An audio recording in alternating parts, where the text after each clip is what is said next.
Bienvenida a nuestro primer vídeo. Somos Grupo Alpes y hoy vamos a hablar de los nuevos creadores digitales y su alcance en la sociedad.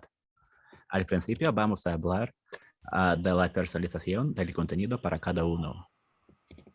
Tony, ¿a ti te gustaría empezar? Sí, a ver, hablemos un poco de la personalización del contenido más concretamente, yo me he formado un poco sobre YouTube. En primer lugar, esto no es un secreto. Los creadores tienen muchísima información sobre sus espectadores. Entonces, a partir de eso, personalizan el contenido que consumen ellos. La propia página de YouTube de Creators Studio te dice qué estrategias debes seguir para personalizar tu contenido y cómo llegar al máximo de la población posible. A partir de ese punto, varios creadores toman distintas rutas y demás, pero es un contenido muy focalizado, muy focalizado. Por eso los anunciantes se anuncian tantísimo, porque tienen mucha capacidad de tener un target muy específico en cada vídeo. David, ¿tú tienes algo a añadir? Yo básicamente cogería hablar un poco también sobre el algoritmo de YouTube en sí, porque creo que es un tema muy importante a la hora de la personalización del contenido para cada uno.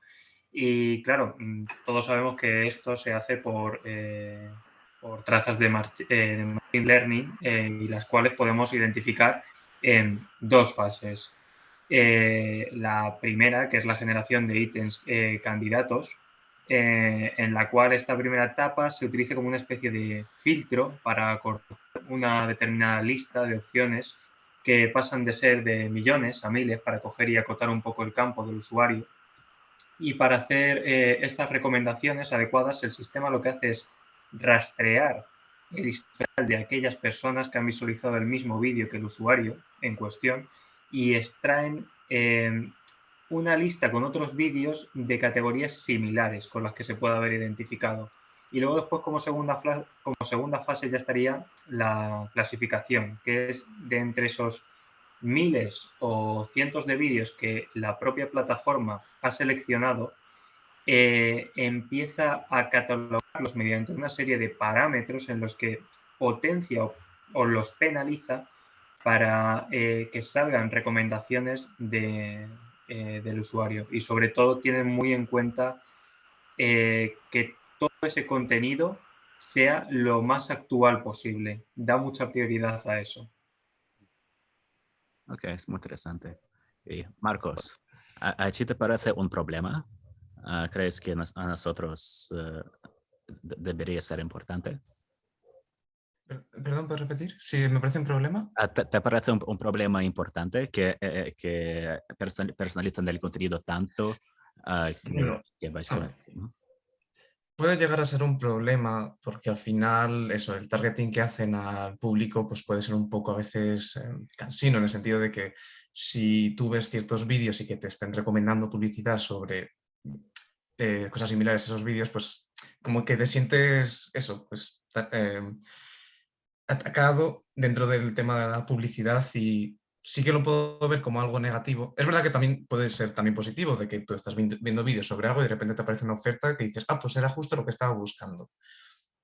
Entonces, por una parte lo veo negativo, por otra positivo, pero creo que en general el sentimiento que tiene la gente es que se siente eso como muy atacada, muy tarjeteada por las empresas para venderle sus productos. Sí, porque son productos y los influencers de YouTube o de Instagram son las estrellas de esta industria, que nos lleva a la segunda propuesta, que son estos creadores digitales, las nuevas estrellas de la sociedad. ¿Qué opinas, Gonzalo? Perdón, Pues perdón, sí, Gonzalo. ha levantado Diego la mano, creo, así que... Perdón, Diego. Pues obviamente son ¿cómo era lo de que son las estrellas de la sociedad, ¿no? Ya que en este tiempo pues se han convertido en una referencia, ¿no? Para las nuevas generaciones, ¿no? Sobre todo los jóvenes que aspiran a convertirse en estos tipos de generadores de grandes comunidades de seguidores, ¿no? Hay que resaltar que estos streamers han convertido en lo que para muchos es un hobby, ¿no? Como jugar a los videojuegos o hablar sobre deportes, otros temas, en una profesión y sobre todo que está bien remunerada, eso sí, para aquellos que tengan un gran número de seguidores. Y se ha llegado a tal punto que muchos personajes públicos de este tipo, como puede ser Ibai Llanos, The Gref o Auronplay, han llegado a facturar lo mismo o incluso mucho más que muchos futbolistas que juegan en la primera división de España. Así que por eso son las máximas estrellas ahora mismo. Mm, sí. Gonzalo, ¿te parece justo que está pasando? Que te parece que merecen estar tan famosos. A mí sí me parece algo justo, sobre todo porque es muy representativo de a lo mejor un sector de la sociedad que es más joven y que no se ha sabido ver reflejado en los medios de comunicación convencionales como por ejemplo la televisión o la radio al uso. Y de repente surge una nueva generación de chavales con acceso a Internet que comprenden un poco el lenguaje de estos chicos y son capaces de conectar con esta gente, entonces sí que me parece algo justo en el sentido de que estos chicos, la generación Z, la generación más joven, es capaz pues de consumir un contenido y de conocer a algunos influencers o personajes famosos de turnos con los que se puedan sentir más identificados que con personajes de la tele que pues están un poco ya obsoletos. Muy bien. David, ¿y tú qué opinas? Yo creo que Gonzalo ha dado para mí en la clave, que es el sentirse identificado, en que lo que hace que, sobre todo la gente que consume este tipo de vídeos, que podríamos enfocarlo en gente adolescente o gente que se encuentra entre unos, sí, de 12 a unos 30 y muchos años, por encuadrarlo en una edad, pueden sentirse más en un ambiente más íntimo con este creador de contenido. Y creo que es muy importante resaltar que hay varios puntos en sí, como la construcción y los escenarios de identidad, lo que viene a ser que gracias a estos streamers, durante sus directos, al crear contenido, también hay muchas veces que están jugando un videojuego o expresando algo y hablan de sus experiencias personales. Y eso como usuario, como espectador, a ti te hace conectar con esa persona. Y creo que es muy importante destacar esto porque al final todos estos streamers también les acompaña una comunidad con la cual está vinculado de alguna manera con ellos, tanto psicológica como emocionalmente. Además, pues ningún tema es tabú, que eso también llama mucho la atención. Pueden hablar de su orientación sexual, de su identidad de género, cualquier cosa es válida. Y a diferencia que podemos ver en nuestros medios convencionales, aquí podemos saber directamente qué es lo que piensa la persona que estamos viendo. Y aparte, como último punto, también la identidad vocacional, que es básicamente que tú cuando ves a ciertos youtubers, puede que lo veas porque eso es lo que está haciendo ese youtuber o el interés que te promueve, lo quieras enfocar más bien a tu futuro. Que ciertos valores que él te transmite, ya sea porque está hablándote de un tema que te interesa o incluso te puede dar un vídeo motivacional, puede ayudarte a ti como persona y tú te sientes eso, te conecta directamente con el streamer. Sí, has dicho que te ayudan porque puedes hablar sobre tu género y tus problemas psicológicos, presumiblemente. ¿No te parece, o tal vez, Tony, a ti no te parece un poco peligroso en que estas personas no tienen una formación como psiquiátrica, pueden causar daño por dar un ejemplo malo o algo? Pues justamente era un tema que a mí me investigaba por mi cuenta, que no tenía que ver siquiera con el podcast. A ver, en primer lugar, es peligroso que la gente que no tenga ni puta idea de algo, no sé si pueden decir tanto en este podcast, no sé si es peligroso que alguien que no tenga ni idea de algo hable sobre ese algo.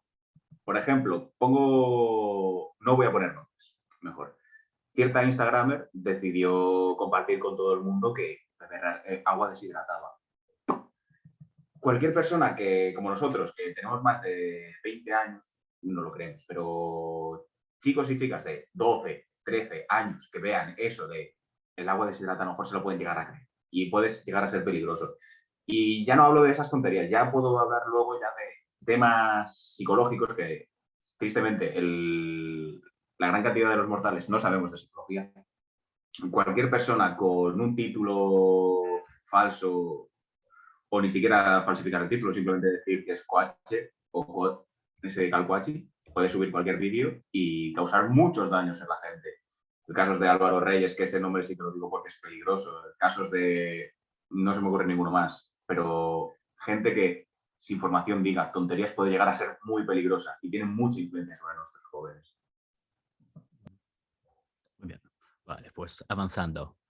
Marcos, ¿a ti te parece un poco interesante que todos estos influencers y streamers han llegado a transmitir a tantas personas que antes sin la tecnología era imposible? ¿Crees que solo es a causa de la tecnología o algo? ¿Qué opinas? Yo creo que la tecnología es verdad que ha tenido un papel muy importante a la hora de difundir o de dar el acceso a cualquier persona de sacar su teléfono móvil o su portátil, conectarse a YouTube, Twitch, cualquier plataforma de contenido, de entretenimiento y ponerse a ver cualquier cosa. Es verdad que la tecnología ha ayudado mucho, es verdad que también creo que para un público joven como el de hoy en día, la televisión es verdad que está algo más obsoleta, ya que el contenido que buscan no es el que ofrecen. Por ejemplo, cualquier chaval de esos 10, 12, 13 años a lo mejor quiere ver vídeos sobre videojuegos. No vas a encontrar eso en la televisión. Entonces van a las plataformas que ofrecen ese contenido, con muchos y muchos ejemplos. Entonces, es verdad que la tecnología ha tenido mucho que ver, pero es verdad que ha sido un avance, un cambio que era necesario para dar el acceso a estos nuevos contenidos y como exportar a esa gente de la televisión a estas nuevas plataformas. Y alguien puede imaginar como a dónde vamos como la sociedad, que hemos dejado de ver televisión, viendo sí, videojuegos en nuestros ordenadores, pero ¿a dónde vamos? ¿Tony? Pues creo que estamos yendo a un lugar bastante curioso. No malo, pero distinto al actual. Actualmente la gente se sigue reuniendo en el salón, pero cada uno centrado en su pantalla. ¿Vale? A lo mejor el cabeza de familia ocupa la televisión, pero cada uno está con su móvil. Entonces, me parece curioso que la personalización de contenido y que la accesibilidad y el eliminar la televisión y nuevas tecnologías y añadir nuevas tecnologías a la ecuación va a causar un distanciamiento entre la sociedad, por así decirlo, y una agrupación más. Al fin y al cabo, mucha gente se considera de un grupo social simplemente por ver a ciertos streamers. O sea, gente que ve a PewDiePie suelen hacer piña y se suelen llevar mal con gente que es enemiga, entre comillas, de ese streamer. Cosas así. O sea, me llama muchísimo la atención. Ese es el desemboque al que vamos a llegar. Gracias. ¿Y Gonzalo, qué querías decir? Pues yo lo que pienso es que con el paso del tiempo y con el paso de los años, al final estos medios convencionales, estos lobbies de medios de comunicación, el grupo Prisa, la cadena SER y todo esto, se van a adaptar a las nuevas tecnologías, que es algo que ya vienen haciendo desde hace tiempo. Por ejemplo, por nombrarte algún ejemplo, el de la cadena SER, que ahora está produciendo contenido exclusivamente para YouTube, o incluso televisión española, que la televisión pública, que está produciendo unos debates, se llama Play Z, a lo mejor los conocéis alguno, que son debates financiados por la televisión pública y que se emiten exclusivamente en YouTube. Porque estos lobbies de comunicación, desde mi punto de vista, yo creo que no quieren perder ese poder de influencia y que con el paso del tiempo se van a ir implantando en YouTube. Y además, según vayamos creciendo nosotros, queramos consumir otro tipo de contenido, pues a lo mejor llega un momento que no nos interesa ver una partida de LOL y nos interesa ver pues la información económica del país. Y pues yo creo que al final esos medios de comunicación se van a adaptar a YouTube y estas tecnologías nuevas. ¿Y David? Yo creo, otra vez, pienso que Gonzalo ha dado con una de las claves, que es que a medida que nosotros avanzamos también nos sentimos identificados con nuestro streamer y demás, porque vemos una progresión tanto en él como en nosotros mismos. Hemos podido ver en muchos casos de muchos streamers cómo han ido cambiando, o bien sea su discurso, su manera de ver las cosas, o incluso el contenido que quieren dar a su público, desde un contenido, ya nos guste menos o no, más infantil, como el que podía tener en su momento gente como Jordi Wild, Wismichu, que se orientaban mucho a un humor que era muy, muy peculiar, muy de nicho, muy infantil, y que con el paso del tiempo, en cierta medida, pongo estos ejemplos, pero seguro que habrá mejores, van regulando, van haciéndolo de una manera que ves al menos una progresión o una evolución en ellos. Y creo que como usuarios, ese crecimiento del streamer hay veces que también acompaña el crecimiento personal de nosotros mismos, y nosotros nos podemos coger y sentir identificados o no con esta persona.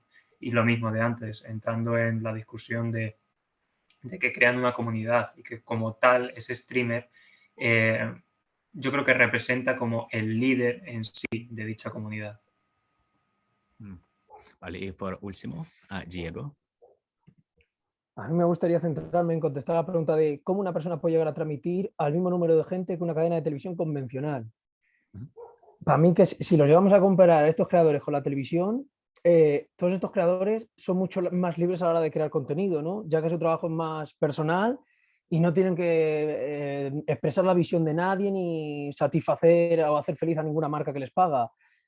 Y los temas a los que pueden abordar son más variados que no los de un programa de televisión, por ejemplo, ¿no? Y todo esto le gusta más a la gente.